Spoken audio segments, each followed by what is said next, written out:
Então vamos dar início, né, nosso culto, nossa capela, celebrando aí alguns minutinhos. Então eu queria pedir a Renata. Renata, você pode fazer uma oração para a gente... Tá me ouvindo? Pode fazer uma oração para a gente começar a nossa capela? Vamos orar assim. Senhor Jesus, graça e paz. Pai, te agradecemos pela nossa aula que tivemos agora. Te agradecemos, Pai, por tudo que aconteceu de bom em nossa semana. Jesus, abençoe o Seminário Betel, abençoe a vida do pastor Marcos e a vida de todos os participantes aqui dessa aula. Abençoe todos que estão assistindo essa capela. Nos dê uma semana que se inicia amanhã em sua presença. É o que te pedimos e te agradecemos, Pai, tendo a certeza da vitória. Em nome de Jesus, amém. Amém. Vamos louvar a Deus com a Sara. No final a gente faz aí os pedidos de oração, né, e faz um momento de intercessão. Vamos louvar a Deus com a Sara, com um cântico, depois eu vou trazer uma reflexão. Amém. Como nós estávamos falando muito, né, sobre a palavra, né, a música ser a palavra, me veio essa canção, né, que é uma oração, né? Então eu convido você, né, junto comigo, fazer essa oração. A tua palavra escondi, guardada no meu coração, para eu não pecar contra ti, Senhor. A tua palavra escondi, minhas vestes no sangue lavei, e das tuas águas bebi, para ser uma oferta agradável a ti. Minha vida a ti consagrei. Meus dons e talentos são para te servir. Meus dons preciosos são teus. Não vejo razão da minha vida sem ti. Tu és meu Senhor e meu Deus. Assim como o fogo refina o ouro, vem tua obra em mim completar, até que o mundo possa ver tua glória em meu rosto brilhar, até que o mundo possa ver tua glória em meu rosto brilhar. Amém. Aleluia, glória a Deus. Queria que, se vocês puderem abrir as suas Bíblias, em João, capítulo 10. O texto é muito longo, né?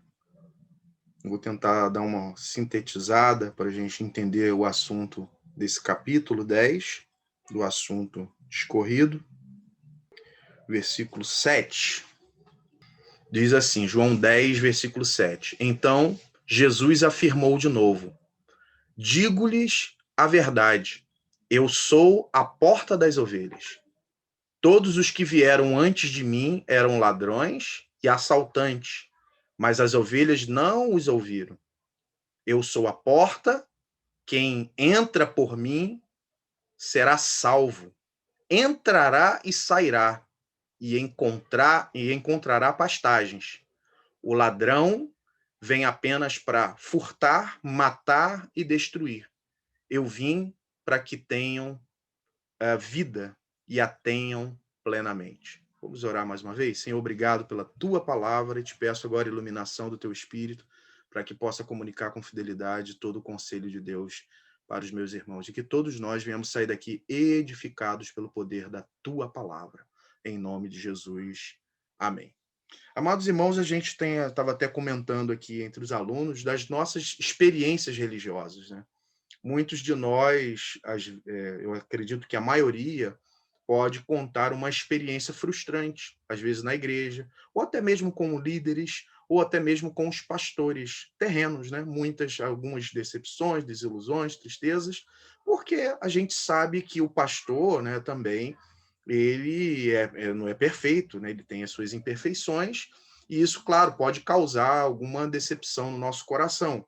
Agora, é claro que também a gente sabe que existem aqueles pastores que falham, que erram, porque são pecadores e acabam cometendo seus erros, mas existem aqueles também que a gente sabe no universo religioso que erra sabendo e porque ele quer manipular, ele quer fazer, ele quer roubar a ovelha do outro, ele quer fazer, ele quer aparecer. Então a gente tem tudo isso na nossa experiência religiosa e no contato com os nossos líderes. No texto, né, desse capítulo 10, diferentemente dessa situação humana, né, nesse texto, Jesus se apresenta, então, como esse pastor supremo e singular de suas ovelhas. Né? Ele vai utilizar várias imagens para mostrar, talvez, uma continuidade da narrativa anterior. Se você não lembra, o capítulo 9 fala daquele cego que foi curado, um cego de nascença. E o que aconteceu? Ele foi expulso da sinagoga pelos líderes religiosos, por esses falsos pastores. Então, dessa forma, Jesus está falando aqui nesse contexto para esse grupo farisaico, para esses falsos pastores, que tem nome de pastor, né, que tem nome de sacerdote, que tem nome, mas que não tem compromisso e cuidado com as pessoas carentes, vulneráveis, e que desejam, pessoas essas que desejam se aproximar de Deus. Portanto, então, pela compreensão do texto e da mensagem de Jesus nesse capítulo, a gente deve analisar algumas figuras que são presentes. Né? O pastor, então, só para a gente entender. Quem era o pastor? Todo israelita, ele sabia porque o Antigo Testamento atribuía essa figura de pastor a Deus. Né? O próprio Davi, o Senhor é meu pastor. E tantos outros textos, até de Ezequiel, que vai usar essa figura do pastor. A gente tem a ovelha, que simboliza o povo, né? Que é um animal míope, que necessita de direção, né? Alguns vão dizer burro, não gosto de usar muito essa expressão, né? Que se atribui a gente, mas é isso mesmo. E tem também nesse texto a figura que ele fala aqui do ladrão, que veio para matar, roubar, destruir, do mercenário, eu não vou ler o texto todo, né? Mas tem o mercenário e tal. Muitas vezes, equivocadamente, a gente atribui o diabo, né? Fala, fazendo uma aplicação desse texto. Mas o que Jesus está falando é desse contexto anterior, desses falsos pastores, desses fariseus, dessas pessoas que expulsaram aquela pessoa tão vulnerável, aquele cego que foi curado, expulsou da sinagoga, expulsou da igreja. Então, tudo está ligado diretamente a essa imagem. Né? Então, essas imagens, Jesus está fazendo um contraste com os falsos pastores do farisaísmo, que não levam em consideração a pessoa no seu sofrimento humano, né? E com o verdadeiro e supremo pastor, que ele era para o povo, o próprio Jesus. Então, nesse capítulo, revela e mostra para a gente uma tese, né, forte de que Jesus, ele é o pastor supremo das nossas almas. Mas por que Jesus é o pastor supremo das nossas almas? Né?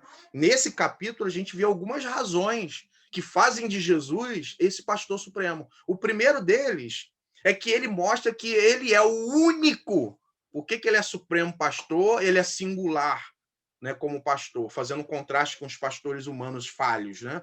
Porque ele é o único caminho para a vida dos homens. Versículo de 7 a 10, ele vai dizer. Em um trecho, ele vai dizer: eu sou a porta, quem entra por mim será salvo. Entrará e sairá, encontrará pastagens.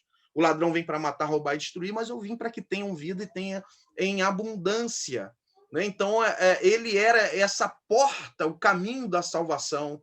Quem entra por mim será salvo. Ele também é a porta da liberdade, entrará e sairá.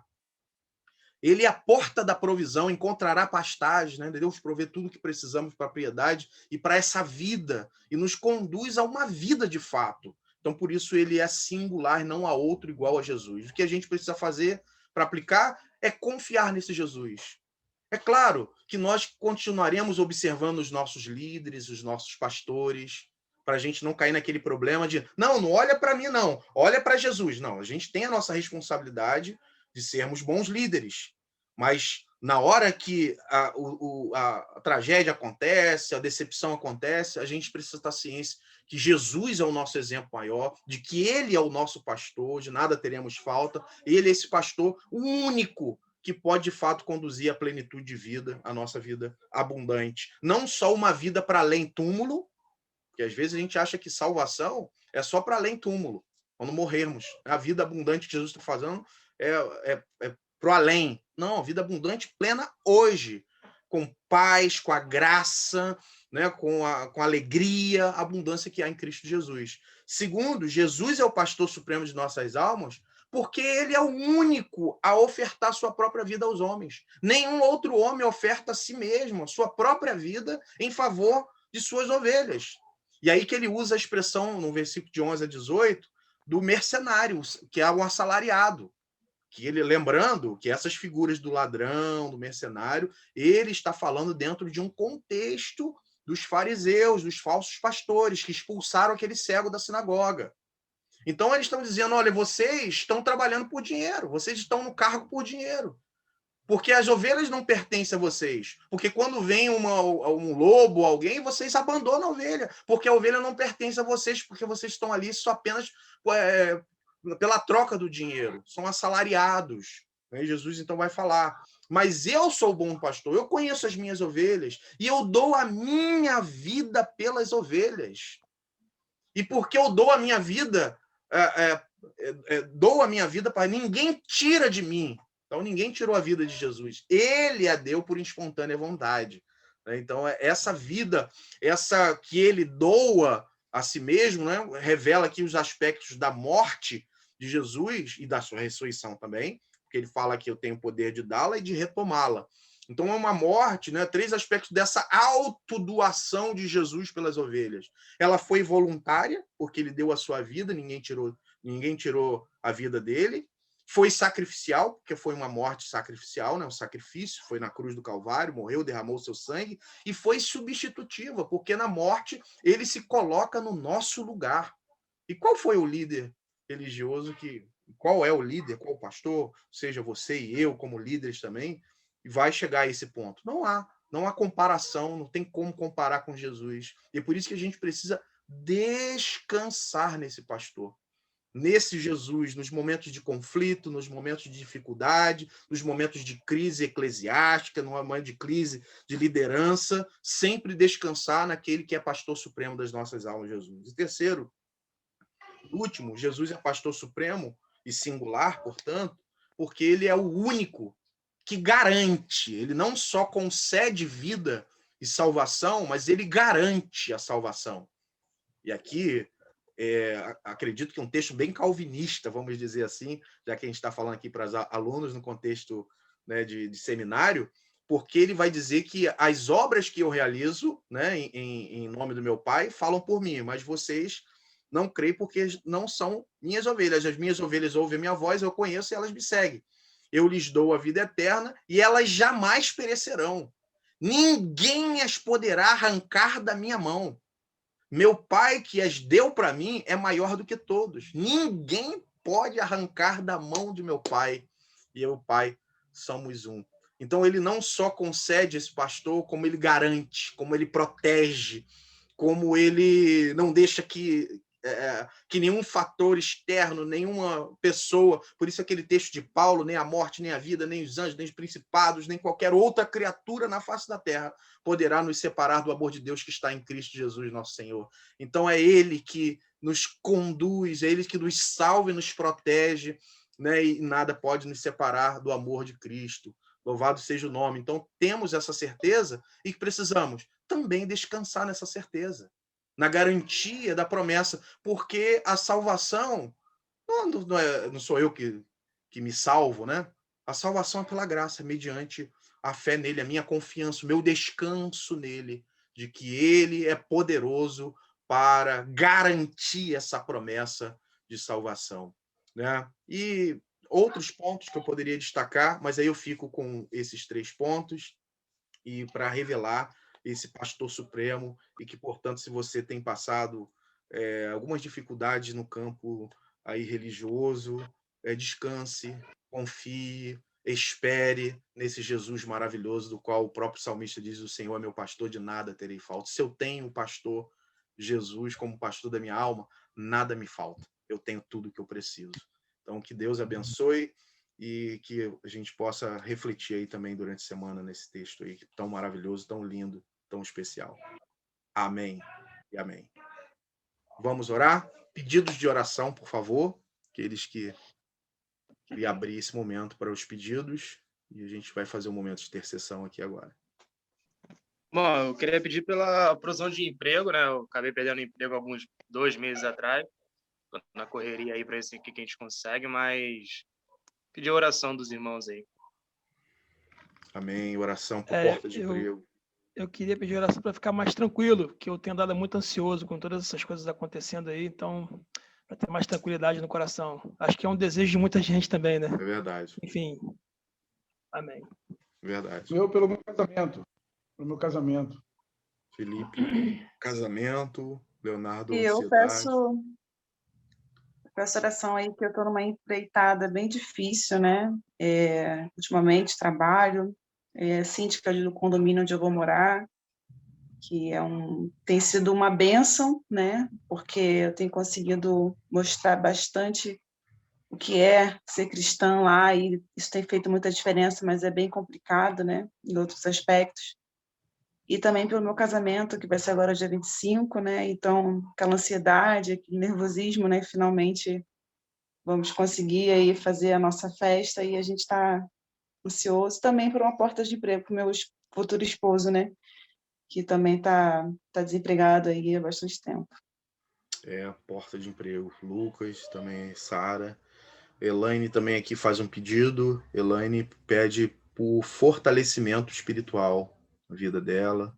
Dias difíceis, né, irmãos? Que a gente precisa orar. Mais alguém tem um pedido? Eu queria pedir pela minha saúde. Saúde da Renata. Alexandre tem algum pedido, quer fazer? Eu aproveito para agradecer pelos alunos e professores que se recuperaram da Covid, né? Tem o professor Daniel, que eu conversei com ele ontem, ele falou que está bem melhor, já fez os exames de coração, não teve sequela. Então, graças a Deus, se recuperando, né? Outros professores também e alunos. Então, agradecer a Deus, né? Que apesar de a gente ter orado aí pelos alunos, professores, eles têm se recuperado. Não tem sido fácil. Alexandre, quer fazer algum pedido específico, meu amigo? Não, professor. Tô na benção. Obrigado. Amém. Amém. Quem pode fazer essa oração? Fazer essa intercessão, né? Interceder. Eu posso. Lucas, por favor, vamos orar. Pai, nós te agradecemos pelo teu amor, nós te agradecemos pela tua bondade, pelas nossas vidas, nós te agradecemos porque o Senhor tem nos amado e a gente tem percebido o teu amor mesmo nas pequenas coisas, Pai. Nós te agradecemos por cada provisão que o Senhor tem dado, por tudo aquilo que o Senhor tem feito, por cada revelação do próprio Senhor que o Senhor tem mostrado a nós, por a gente estar podendo conhecer cada vez mais o teu coração, a tua vontade, aquilo que o Senhor faz por nós, aquilo que o Senhor é, aquilo que o Senhor espera de nós, Senhor. Nós também queremos te pedir pelas nossas necessidades nesse momento, pela nossa saúde, pela tua provisão, Senhor Jesus. Nós pedimos pelos casamentos, ó Deus, que foram citados aqui. Nós pedimos que o Senhor revele o teu reino, a tua bondade, Senhor Jesus, através dessas famílias. Nós pedimos, Senhor Jesus, que o Senhor mostre, Senhor Jesus, a simplicidade do evangelho, a simplicidade do reino, Senhor, e como o Senhor nos ama através da forma como a gente vive família, Senhor. Senhor, eu também quero te pedir pela saúde física, Senhor Jesus. Nós queremos te clamar por aqueles que estão doentes, pelos nossos familiares, pelos membros das nossas igrejas, Senhor Jesus. Nós te clamamos pedindo que toda essa situação seja acalmada, mas que também a gente olhe para o Senhor, Pai, que a gente olhe o quanto a gente dependa do Senhor, Pai. Que cada dificuldade que a gente tem passado, seja em pandemia, seja em outros momentos, ó Deus, seja em outras áreas, que a gente consiga te perceber no meio dessa tempestade, que a gente consiga ter os olhos abertos, Senhor Jesus, no meio da dificuldade, no meio de tantos barulhos, Senhor Jesus, acalma o Verdade. nosso coração, Senhor, para que a gente Sim. não exponha algo, que a gente não critique algo que o Senhor não deseja que a gente faça, para que a gente Sim, não Pai. brigue por questões políticas, por questões ideológicas, mas que a gente, de fato, venha batalhar a respeito das coisas do Teu reino, Senhor Jesus. A Sim, gente venha meu fazer Deus. questão de ter comunhão com o outro, em vez de a gente Oh, brigar com o Jesus. outro. Que a gente Verdade. faça a questão, Senhor Jesus, de amar uns aos outros, do que querer mostrar que a gente está mais certo do que o outro, querer ofender Sim, o outro meu por causa das Deus. suas posições.